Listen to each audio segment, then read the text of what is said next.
मैं तो आज स्पीकर को भी बदवा दे के आया हूँ कि आपके केस का जल्द फैसला हो। अस्सलाम वालेकुम नाजरीन, आप देख रहे हैं आवाज और मैं हूं शहजाद इकबाल। नाज़रीन, पेशावर साने के बाद ऐसा लग रहा था कि तमाम सियासतदान जो है वो एक ही सफ़े पे आ जाएंगे और इस दहशतगर्दी के खिलाफ मुत्तहद हो जाएंगे। लेकिन आप आज ही की कार्रवाई देख लें, नेशनल असेंबली में वफाकी हुकूमत सूबाई हुकूमत पर इल्ज़ाम लगाती है, कोई भी हमला हो जाता है और जो सूबाई हुकूमत है वो वफाक को ब्लेम करती है। तो ये सिलसिला अभी तक जारी है। मेरे ख्याल से इस कौम की बदकिस्मती है, ना तो दहशतगर्दी के वाकयात और ना तो सियासतदान इस कौम को जो है वो मुत्तहद कर सके हैं। ये बहुत बड़ी नाकामी है हमारी। इस इशू पर भी बात करेंगे, आज की नेशनल असेंबली की कार्रवाई और कुछ और सियासी इशूज हैं जिन पर आज प्रोग्राम में बात होगी। और खास तौर पे हमने दावत दी है आज प्रोग्राम में शेख रशीद साहब को, अवामी मुस्लिम लीग के सरबराह। बहुत बहुत शुक्रिया शेख साहब प्रोग्राम में तशरीफ लाने के लिए। शेख साहब, सबसे पहले तो मैं बात करना चाहूंगा, कल के हवाले से आपने बदुआएं देना शुरू कर दी है नेशनल असेंबली के स्पीकर को। मेरी बददुआ लग जाती है। मैं लावारस इंसान हूं, यतीम भी हूं और बुजुर्गों से तल्लक भी है और मदीने से भी आया हूं। आप देखे, कहता तू असम्बली ना आया कर, तेरे बाप की असम्बली है यार। हर आदमी थानेदार बन गया, हर आदमी मार्शल एडमिनिस्ट्रेटर बन गया। कहता आप ना आया करें यहां पे, क्योंकि क्या कहूं, उनकी शान में कसीदा कहूं कि महंगाई खत्म हो चुकी है, बिजली की जनाब अली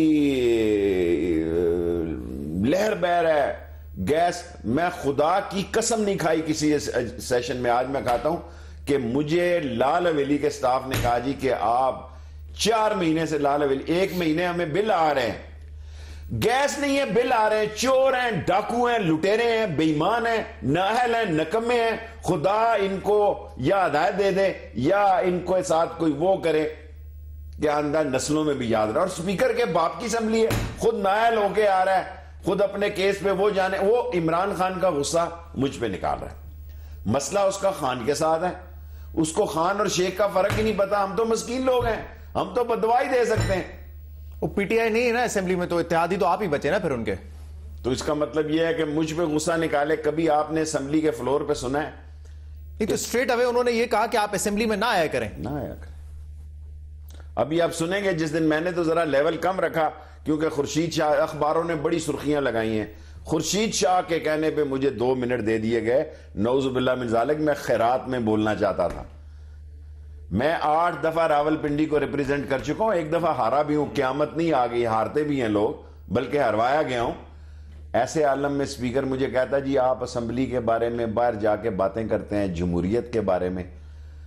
जो आदमी इस असम्बली की कारकर्दगी को देखेगा, अगर वो ये चाहे कि ये अवाम और हकूक की तर्जमानी है, तो मैं समझता हूं टीवी में जिस दिन कोई आके ये कहेगा कि ये अवाम की महंगाई की, बेरोजगारी की, लाकानूनियत की, बिजली की, गैस की सही तर्जमानी कर रही है, उस दिन उस बंदे का शो उस चैनल का कोई नहीं देखेगा।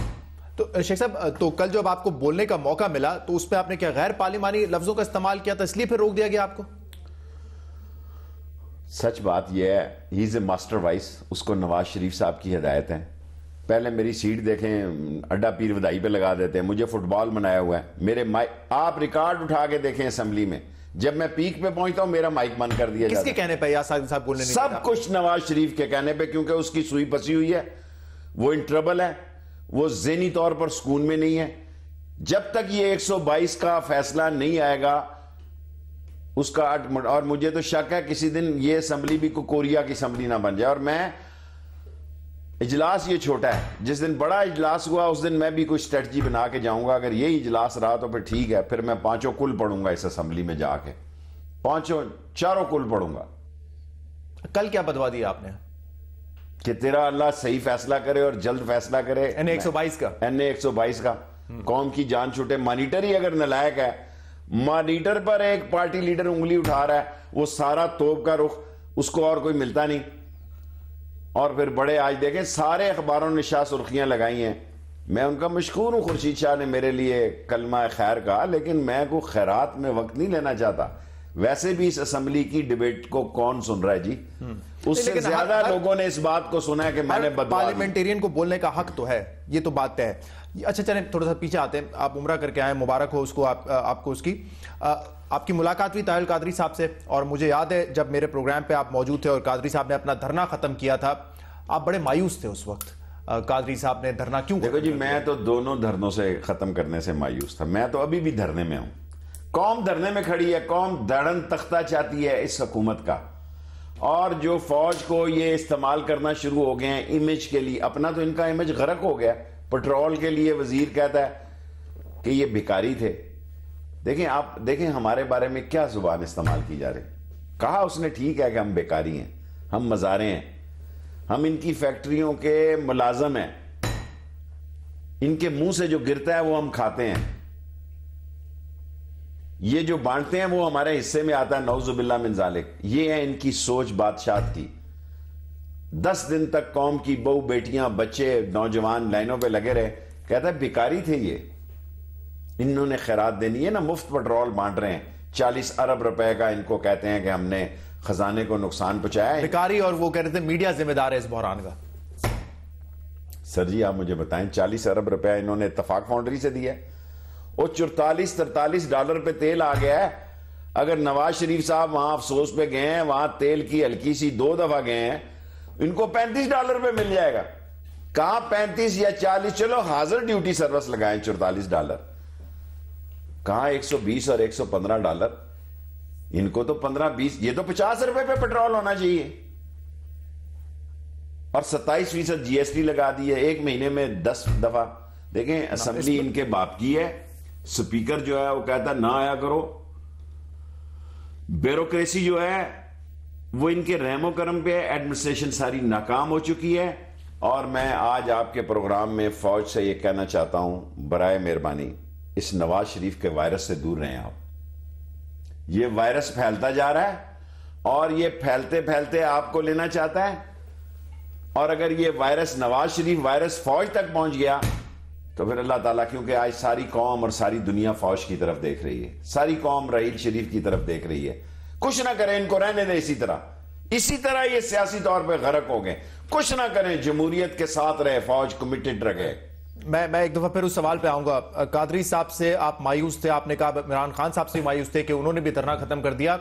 उस वक्त ये भी खबरें चल रही थी, मैंने आपसे पूछा था कि क्या किसी किस्म का मुआयदा हुआ है, क्या कोई पैसे ले लिए हैं, तो आपने कहा मुझे नहीं पता। लेकिन अब तो आपकी मुलाकात हो गई कादरी साहब से मदीना में, क्या बताया उन्होंने आपको? देखें, मुझे तो उन्होंने गुंबद खिजरा में दोनों हाथ उठा के कहा कि शेख रशीद, अगर मैंने कोई डील की हो या मेरी पार्टी ने कोई पैसे लिए हो तो खुदा मुझे रसूल सल्लल्लाहु अलैहि वसल्लम की शफात नसीब ना करे। ये कहा है उन्होंने? आप ये ऐसे नहीं कहा, दोनों हाथ। मैंने अपनी कब्र पे जाना है, ताहिरुल कादरी ने अपनी कब्र में। मैं कोई नेक पारसा आदमी नहीं हूं, गुनाहगार इंसान हूं और मैं आशिक रसूल हूं। मेरे सामने उन्होंने गुंबद खजरा पे दोनों हाथ उठा के कसम दी और मुझे ये कसम दे के कहा कि मैं ये गुंबद खजरा की तरफ दोनों हाथ उठा के, मेरा दिल क्लियर है। तो फिर कादरी साहब, एंकरों का दिल भी क्लियर हो जाना चाहिए। चले, अब इतनी बड़ी कसम खाई उन्होंने तो उनकी बात पर यकीन कर लेते, लेकिन गायब कहां हो गए फिर कादरी साहब? ये भी तो एक सवाल उठता है ना। कहते हैं तबीयत खराब है, इलाज के लिए जा रहा हूं, फिर उम्रा करने भी जाते हैं, वहां पे सऊदीया में रहते भी हैं, पाकिस्तान क्यों नहीं आ रहे? फिर आएंगे, उनको आना चाहिए। देखें, कौम ने भी जिस बड़ी तादाद में ताहिरुल कादरी के वर्करों की शहादतें हुई, गिरफ्तारियां हुई, अभी तक वो जेलों में है, दहशतगर्दी के केसों में है, उनकी कोई सुनवाई नहीं हुई। उल्टे उन पे पर्चे हुए, उनके बेटे पे भी हो गया था। राइट? सो कौम से मायूसी तो हुई ताहिरुल कादरी साहब को, लेकिन उनको आना चाहिए और इंशाल्लाह मुझे उम्मीद है वो आएंगे। जरा पेड़ तप ले, तो बड़ा 1-2 महीने गुजर जाए, मार्च का महीना गुजरने दें, क्योंकि बड़े काबिल एहतराम मेहमान आ रहे हैं पाकिस्तान के, हम सब पे एहतराम लाजम है। सो ये गुजर जाए मार्च, इंशाल्लाह, कोई लंबी बात नहीं, महीने सवा महीने की बात है, आएंगे ताहिरुल कादरी साहब। इमरान खान साहब भी यही कह रहे हैं कि जुडिशल कमीशन ना बना तो हम भी सड़कों पे बाहर निकलेंगे। ये रियलिस्टिकली ऑप्शन बचा है इमरान खान साहब के पास और कादरी साहब के पास? क्योंकि इतनी बड़ी उनकी एक मुहिम थी, इतना बड़ा उनकी एक मूवमेंट थी, लेकिन उसके वो तो नताइज नहीं निकले जो वो एक्सपेक्ट कर रहे थे। अब बाहर निकलने का कोई इनके पास एक ऑप्शन भी बचा है या नहीं? मेरा ख्याल है हम घरों में भी बैठे रह जाए ना, तो इस नवाज शरीफ की हुकूमत ने बाहर निकलना है। हर रोज उनके नसीब में एक धचका है, धक्का है। ये हमारी बदनसीबी है कि हम एज ए अपोजिशन उसको कैश नहीं करवा सके। हालात ऐसे हो रहे हैं। देखिए ना, अब इस वक्त चीन के सदर के आने से पहले अगर कोई मसला किया जाता है तो बड़ी गैर मुनासिब बात होगी। आज आके चीन गो के आज इंडियन फॉरेन मिनिस्टर का बयान बड़ा खौफनाक है, लेकिन हमें पूरी उम्मीद है उन्होंने बड़ा मशकूक बयान दिया है हमारे चीन और पाकिस्तान के रिलेशन के बारे में भी, लेकिन मेरा यकीन है कि चीन इंशाल्लाह पाकिस्तान का हमालिया से बुलंद दोस्त है और चीन जो है हर बुरे वक्त में पाकिस्तान के साथ खड़ा होगा। तो आप समझते हैं कि ये दौरा खत्म हो जाएगा तो इसके बाद जो है वो सियासी जो मूवमेंट है वो फिर शुरू हो जाएगी खान साहब की तरफ से और मुमकिन है कि कादरी साहब भी पाकिस्तान वापस आ जाए? मैं तो जी मूवमेंट में हूं, अभी भी रोज प्रोग्राम कर रहा हूं। फायदा तो हुआ नहीं मूवमेंट का। फायदा जरूरी तो नहीं, कम से कम अगर फायदे के लिए मैं देखता तो फायदा तो उस तरफ है, चोरों लुटेरों के साथ। मुल्क की फलाह और बेहतरी और गरीब की आवाज ये है जो मैं आपके साथ कर रहा हूं। अगर फायदा सोचना है तो फिर नून है और उसके हमायती हैं और वो नाहल, नून नाहल और वो नालायक है कि उनके साथ ही है। जो आपने सैफुर रहमान भी अब इस मुल्क में आप देखें आसिफ जरदारी को 10% करते थे, ये तो 20% है। अब इस मुल्क का फ्रंट मैन जो है वो सैफुर रहमान है और ये कहते हैं जनाब अली हमने आयल में कुछ नहीं किया, हमसे कुछ नहीं हुआ। इतनी कमजोर हुकूमत जिसको रियाज पीरजादा ने कहा है कि हाँ मैंने ये बयान दिया है, मैं नहीं वो दे सकता, मैं अपोजिशन में हूं, पर मैं समझता हूं कि ये बयान देना जरा मेरे लिए मुश्किल है। लेकिन रियाज पीरजादा ने कल फिर कहा है, मेरी सीट पर आकर भी उसने मुझे कहा शेख रशीद तूने ठीक कहा, मैं अपने बयान पर कायम हूं।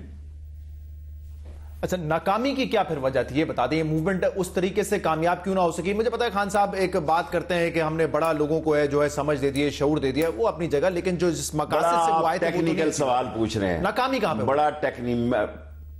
बड़ा आप टेक्निकल कौम मुझसे, फिर मैं समझता हूं कि कामयाबी मारो और मर जाने में थी, तकरीरों में नहीं थी, तस्वीरों में नहीं थी। मैं आज भी कायम हूं, मारो मर जाओ, चोरों डाकुओं लुटेरों कमीनों बदमाशों कमीशन खोरों से इस मुल्क की निजात दिलाओ। आज अगर ये करें तो मुल्क की बचत है। ये सारे लोग जमहूरियत है जी। मुझे कल परवेज लाई मेरी सीट पर आया, उसने कहा हमारे यहां तो डीसीओ दफ्तर में भी फौज आके बैठ गई हुई है।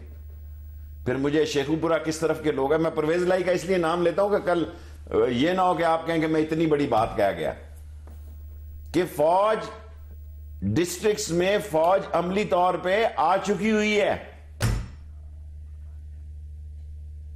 ये किस चीज पे कर रहे हैं जी? ना इनकी फॉरेन ऑफिस है, ना इनका कोई इकोनॉमी है, ना इनकी लॉ एंड ऑर्डर है, और कहते हैं क्या जनाब अली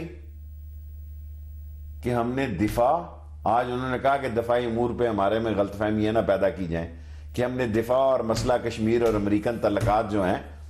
अच्छा, इस पर मैं चाहूंगा कि आपसे बात करूं क्योंकि इस वक्त हमें तो ये फीडबैक मिलता है हुकूमत की जानिब से, चाहे ख्वाजा आसिफ साहब को सुन ले, किसी को भी सुन ले, वो कहते हैं इस वक्त जो ताल्लुकात है ना फौज के साथ, मियां नवाज शरीफ साहब के और सिविल हुकूमत के, वो माजी में हमने कभी भी नहीं देखे। इस पर भी बात होगी और आज जो नेशनल असेंबली में कार्रवाई है उस हवाले से भी हम बात करेंगे। एक छोटा सा ब्रेक लेते हैं, इसके बाद आपके सामने हाजिर होंगे। Stay with us.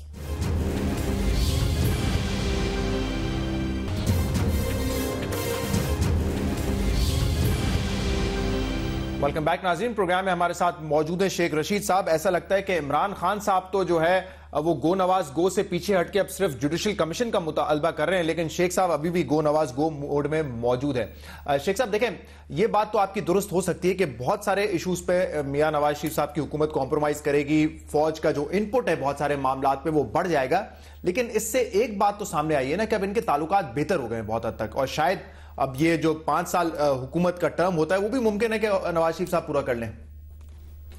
देखें, फौज को इससे ज्यादा आइडियल सिचुएशन क्या चाहिए?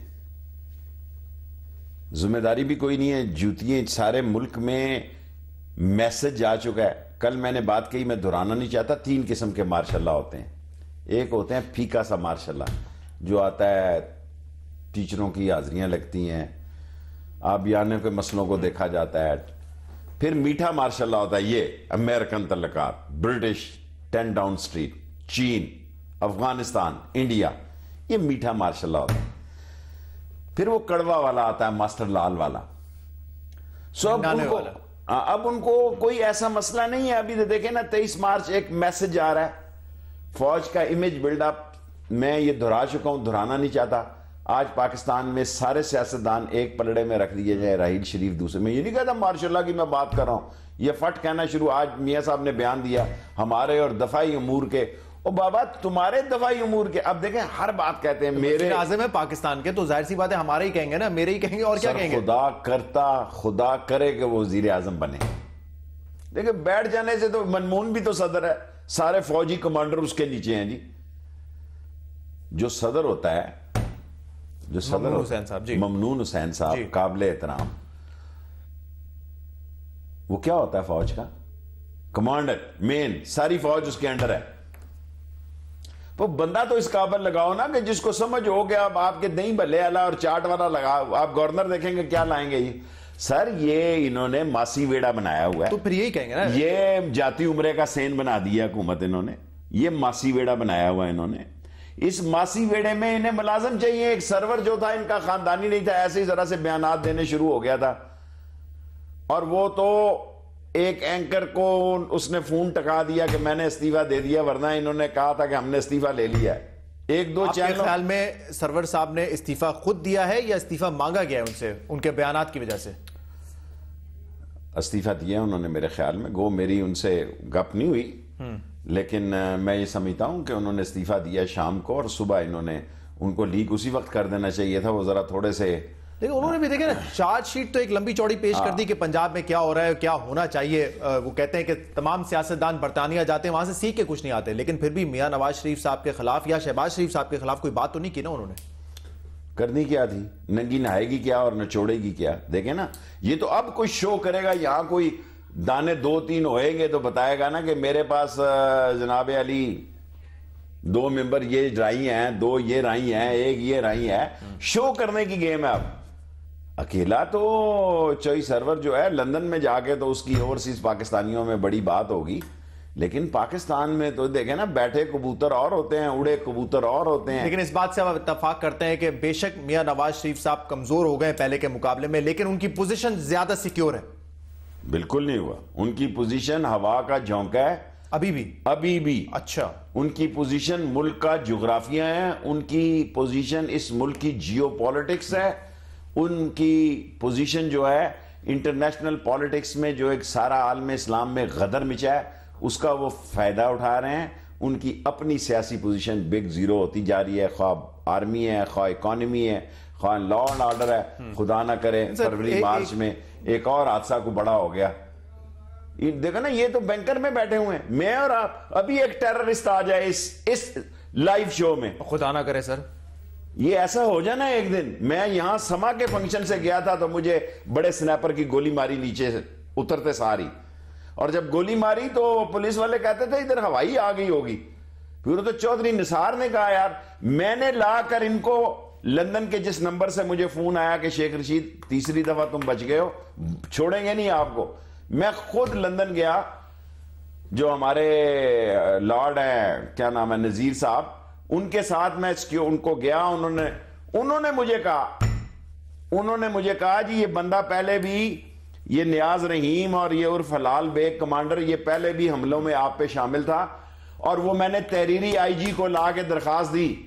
ये हुकूमत इतनी नाअहल है कि जो बड़ी गन से, स्नैपर से, वैगन से मुझे शूट कर रहा है, जिसने पिछले दफा मुझे 3 बंदे मारे, 2 जख्मी किए, 8 लाशें मैं भावड़ा बाजार में लेके आया हूं जी।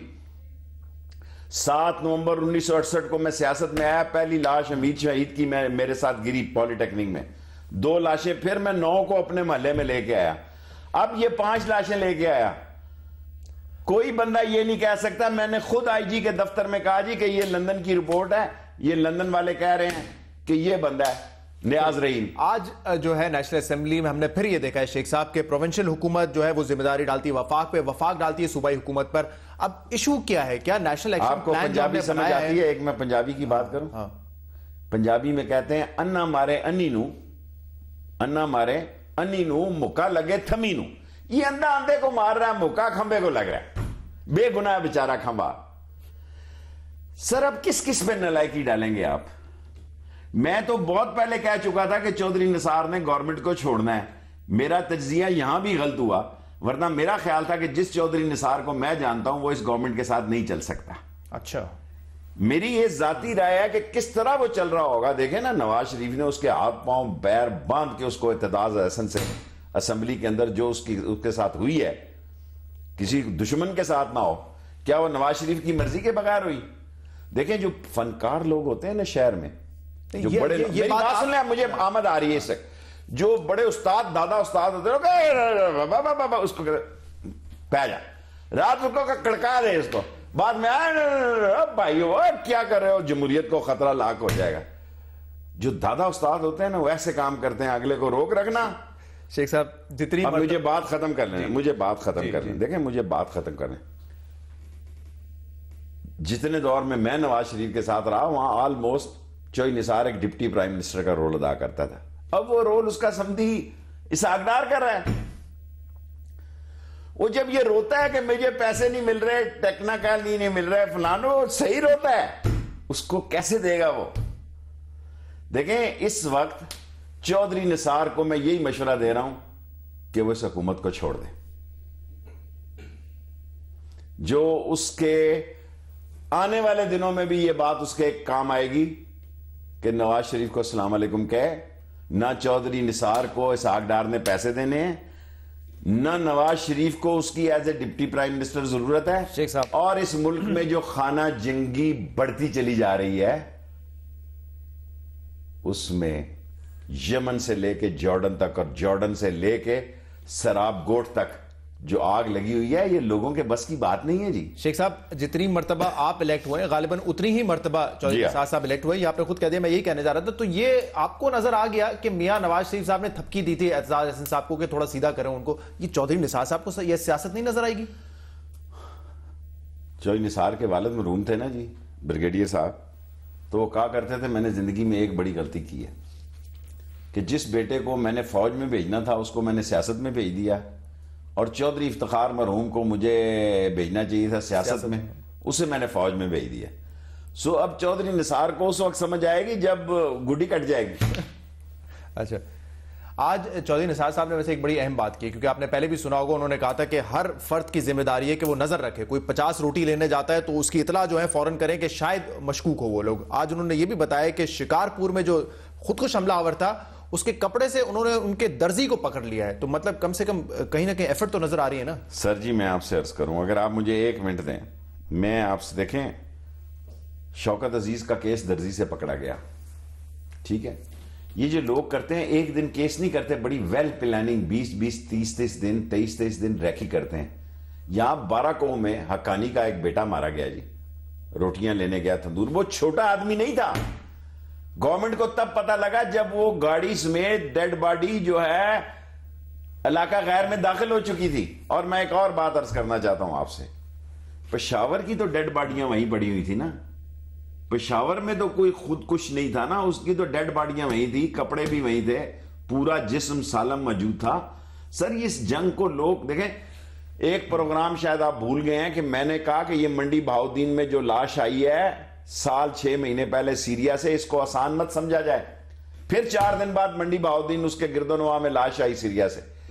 सर, हम ऐसे ही कह रहे हैं कि हमारे सबसे बड़ी जंग हालात खराब हुए तो मेरे मुंह में खाक, ये पाकिस्तान में लड़ी जाएगी। देखिए, यहां अट्टे पड़े हैं लोग, मायूसियां हैं, माशी मसाइल हैं, क्या कर रहे हैं? लड़ी जा भी रही है, सिर्फ आगे नहीं, अभी भी लड़ी जा रही है। अभी भी बहुत सारे ग्रुप यहाँ आके जो है अपनी कार्रवाई कर रहे हैं और हम देख रहे हैं। अभी मैंने 4 दिन पहले एक अखबार में पढ़ा कि दाश के किसी रहनुमा को पकड़ा, मैंने खुद पढ़ा है, लाहौर से, उसका नाम अल्तमश के अरबी किसी को पकड़ा है, और वो यहां से भर्ती कर रहा है, और उसने बताया कि हमें पेमेंट कौन, बलूचिस्तान की हुकूमत ने तो बाकायदा खत भी लिखा था वफाक को। लेकिन मुझे ये बताएं कि जो नेशनल एक्शन प्लान बनाया, इससे कुछ फायदा हो रहा है, इस पर कुछ अमल दरामद हो रहा है या सिर्फ कागजी कार्रवाई थी? लेकिन 50 दिन से अभी तक तो कोई फौजी कोर्ट नहीं बनी, और अगर खुदा ना खास्ता मैं तीसरी दफा कहता हूं कि फौजी जरा जल्दी खफा होने के मूड में होते हैं, अगर कोर्ट ने इसको नल एंड वाइट करार दे दिया 21वीं तरमीम को, या एक अपील का हक दे दिया कि एक सुप्रीम कोर्ट में अपील का हक है, जिसके बड़े सारे चांसेस हैं, फिर ये बड़े जो डुगडुगी बजा रहे हैं कि 21वीं तरमीम, सर, ची करें, बी करें, टी करें, वी करें, ये तोल में आ गए। नवाज शरीफ की हुकूमत नवाज शरीफ से नहीं चल रही। अच्छा, मुझे एक और इशू पे भी बात करनी थी। सेनेट के इलेक्शन अब आने वाले हैं, और उस दिन इमरान खान साहब ये भी फरमा रहे थे, पता नहीं वो इल्जाम लगा देते हैं, अब किसी की सुनी सुनाई बात है या उनके पास कोई इंफॉर्मेशन है, कि 2 करोड़ का इस वक्त एक वोट जो है वो बिक रहा है। मेरी खान साहब से इस पर बड़ी तफसीली बात हुई थी परसों या चौथ। देखें, जो फनकार लोग होते हैं ना, जो चीफ मिनिस्टर और दूसरे और गवर्नर ये चाहेंगे मुका हो जाए। मैंने खान साहब को एक बात कही है, खान साहब जिस दिन गो नवाज गो की पॉलिसी से इमरान खान पीछे हुआ, इमरान खान की सियासत खत्म हो जाएगी।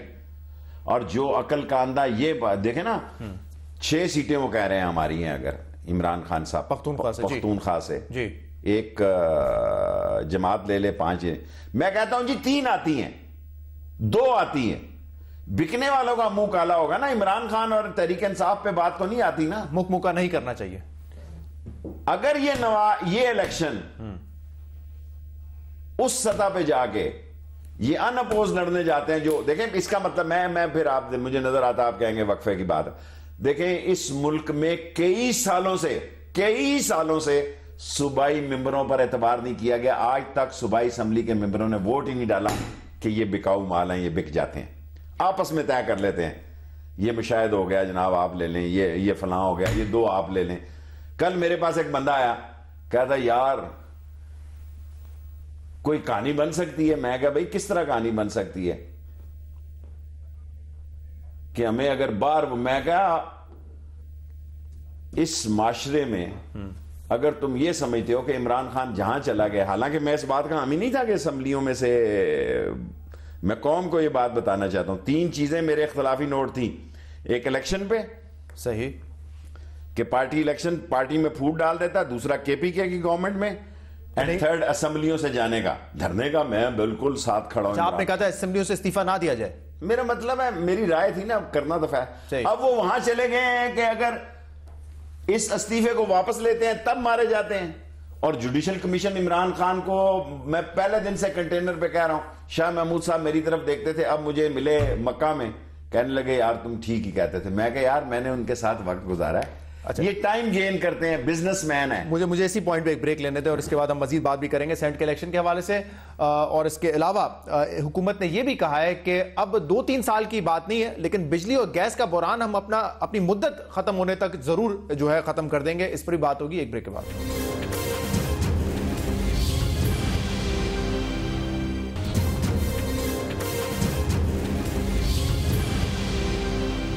वेलकम बैक नाज़रीन। शेख रशीद साहब हमारे साथ प्रोग्राम में मौजूद है। शेख साहब, एक बात बड़ी अजीब नहीं है पाकिस्तान तहरीक इंसाफ के हवाले से, क्योंकि आप उतना करीब हैं, उनके इत्तेहादी हैं, मशवरे भी देते रहते हैं खान साहब को। नेशनल असेंबली से बाहर रहना चाहते हैं, सेनेट के इंतखाबात लड़के सेनेट में आना चाहते हैं, और खुद ये भी कह रहे हैं कि सेनेट में भी धांधली हो रही है, 2-2 करोड़ रुपए का वोट बिक रहा है। अब सारी बातें उनका, मैंने प्रोग्राम तो उनसे करे ना। आप देखें, गुजारिश ये है कि जो बिकने वाली कम्युनिटी होती है ना, वो बिक जाती है, चाहे कितनी भी जगह उसको पर्दे में और 10। लेकिन इस वक्त कौम के जो मसाइल हैं, मैं इमरान खान से इत्तफाक करता हूं कि असम्बलियों की तरफ कोई नहीं देख रहा। केपीके की गवर्नमेंट का मेरा ख्याल है इतना इन्फ्लुएंस और प्रेशर है, वो चाहते हैं कि हमारे यहाँ फेयर इलेक्शन हुए हैं और हमारी भी रिप्रेजेंटेशन हो जाए। और मैंने आपको पहले बता दिया है कि मैं केपीके की गवर्नमेंट के बारे में मेरा में इमरान खान एक बड़ी पार्टी को रिप्रेजेंट करते हैं, उन्होंने जो फैसला किया उन्होंने किया। अपनी कोर कमेटी है उनकी जिनसे वो मुशावरत करते हैं, जो कि आपको पसंद नहीं करते ज्यादातर लोग, वो जी सही कह रहे हैं आप। और अभी मैं बात आ गई थी, उसको मैं जरा रोकने की कोशिश करता हूं। लोग इमरान खान को असेंबली की वजह से नहीं देख रहे, लोग देख रहे हैं कि इमरान खान जो है इस हुकूमत से, और जो लोग इतने बड़े जलसों में आए हैं वो इमरान खान की तरीके इंसाफ के लोग नहीं थे, वो उस नारे पे आए हैं जो इमरान खान ने, जो मैं जिसका आथर था फैसलाबाद में कि गो नवाज गो। लोगों की हालत यह है कि मेरे शहर में गैस के पाइपों में पानी आ रहा है, गैस की पाइपों में पानी आ रहा है, और पानी जो बिजली जाहिर है होती नहीं, तो वो ट्यूबवेल लगाता जी बिजली मैं बाप के घर से लाऊं, बिजली है कोई नहीं तो पानी कैसे चलाऊं। अब बताएं हम कहां जाएं, हम मेंबर हैं जी, हम डाउनटाउन में रहते हैं, हम वहां बैठे हैं, हम गालियां सुन रहे हैं। बात इतनी मेरे जमीन, इधर असेंबली में जाते हैं, स्पीकर कहता ना आया करें आप असेंबली ना आए, तेरे बाप की असेंबली है। देखें आप अंदाजा करो, इस मुल्क में जिसकी जो खजाने वाला वो समझता मेरे बाप का खजाना है, 40 अरब मैंने दे दिए हैं, ये नहीं कौम को बताएगा आयल की प्राइस क्या आ गई है। सर इस कौम के साथ जो हो रहा है, अगर ये कौम इस हुकूमत से सियासी इंतकाम के लिए ना निकले तो मैं समझता हूं कि इस मुल्क खान साहब तो ऑलरेडी पीछे हट चुके हैं ना अपने गो नवाज गो के। मैंने एटलीस्ट नहीं सुना, ऑलमोस्ट रोज प्रेस कॉन्फ्रेंस करते हैं, मैंने नहीं सुना गो नवाज गो उनके मुंह से। आप आके कहते हैं टॉक शोज में, लेकिन वो जुडिशल कमिशन की बात करें, पीछे तो हट चुके हैं। जुडिशल कमीशन तो उसने बनाना नहीं, मैं पहले दिन से कंटेनर पे कह रहा हूं, फिर वो गो नवाज गो पे ही आना ना, किधर जाना है। देखें, अगर कौम के साथ नहीं खड़ा होना तो कौम हमारे साथ क्यों खड़े होगी? हमारे खाला के बेटे लगते हैं, खाला का बेटा भी नहीं खड़ा होता अगर बुरे वक्त में उसके साथ ना खड़ा हो, कहता होगा तू मेरा कजन, लेकिन हमदर्द तो मेरा वो है जो बुरे वक्त में खड़ा हुआ है। सो इस मुल्क के हालात जो हैं, लोगों के साथ खड़ा होना पड़ेगा। दहशतगर्दी के खिलाफ काफी बड़ी कमिटमेंट दे दी गई है, और दहशतगर्द देखें, बहुत अरसे के बाद तहरीक इंसाफ के बन्नू के लीडर के ऊपर हमला हुआ है, क्योंकि आप सारी जिंदगी ये कहते रहे हैं कि हमने जनाब अली ये हमारी जंग नहीं है। जब नवाज शरीफ ये कहता है कि हमारी जंग है और हम सारे जनाब गुड में, अमेरिका तो बदल गया गुड तालिबान और बैड तालिबान से, आप आके फंस गए और आप कौम को कहां निजात दिलाने दें। आप ये कमाल नहीं है कि नवाज शरीफ कहे कि शेख रशीद एपीसी में ना आए, बाकी सब लोग इन्वाइटेड हैं। आप उसकी कंडीशन देखें, उसने कहा कि शेख रशीद ना आए। मैं उनको को अकल की बात बताता जो नापैद है। मैं ये नहीं कहता कि मैं नौजुबिल्लाह कोई ज्यादा जीनियस या ज़हीन आदमी हूं, मैं पॉलिटिकल वर्कर हूं, और उन्होंने जिन लोगों से मशवरे और जो लोग सारे साथ थे, उन्होंने बाहर आके दूसरे दिन माहौल देखा, कहा हमने तो दुआ ही नहीं कराई। दो तीन अहम बातें मैं आपसे पूछना चाह रहा हूं प्रोग्राम के आखिर में। एक तो क्योंकि आपने खुद प्रोग्राम का आखिर ही 5 मिनट में हो जाता है, आपका पता ही नहीं लगता। सर पूरे प्रोग्राम किया हमने। जमात दावा के खिलाफ इस वक्त कह रहे थे कि उन पर बैन लगाया जाएगा। मुझे नहीं पता ऑफिशियल स्टेटस क्या है, फॉरेन मिनिस्ट्री का एक बयान आया था, इसके अलावा कुछ नहीं पता कि हुआ क्या है। इस वक्त ये महाज खोलना चाहिए कि जमात दावा को बैन कर दें? बिल्कुल नहीं खोलना चाहिए। जमात दावा एक कोई लश्करी जमात नहीं है, वो तो खिदमत खल की जमात है जहां तक मुझे पता है, और अगर इनमें हिम्मत है तो लगा के बताएं। सही। दूसरी बात मुझे ये बताएं कि पेट्रोल के बहरान के बाद अभी जब हम बात कर रहे थे और तमाम लोग तनकीद कर रहे थे कि बिजली का बहरान आ गया, गैस का बहरान आ गया, वो कह रहे हैं 2-3 साल का हमने कहा था, उसमें हम नहीं कर सके, लेकिन मुद्दत खत्म होने तक हम ये बहरान खत्म कर देंगे। अच्छा, मुझे ये बताएं कि क्या इनके प्रोजेक्ट, 1-2 मिनट आप कहते हैं ना, 6600 मेगावाट गडानी में वो शुरू हुआ जी, बंद हो गया ना, खत्म हो गया। साहिवाल में इनके कौन सा स्काई लैब से गिराएंगे वहां कोयला? कासम पोर्ट पे मैं चैलेंज करता हूं, आके बताएं कि कासम पोर्ट पे कोई PC 1, 2, 3 भी बनी। इफ्तिताह कर रहे थे धरने के खौफ से। अगर ये धरना खत्म ना होता, मैंने इमरान खान साहब को कहा था कंटेनर छोड़ दे, उसने कहा ये CDA उठा के, मैंने कहा ले जाने दे, तू मत उठा, खड़ा रहे कंटेनर, यहां 23 मार्च को हम आएंगे। उस वक्त तो मुझे चीन का नहीं पता था, हम 25 मार्च को आए। मैंने ये कहा कि हम 23 मार्च को आएंगे वापस, सारी कौम खड़ी होती, और अब भी आना पड़ेगा चौक और चौराहे में इनका दिमाग दुरुस्त करने के लिए, वरना ये क्या समझते हैं कौम को? अब ये तो वक्त बताएगा। ये कौम को समझते हैं रद्दी के वोट जो एतजाज हसन की बीवी की बैग से निकले हैं।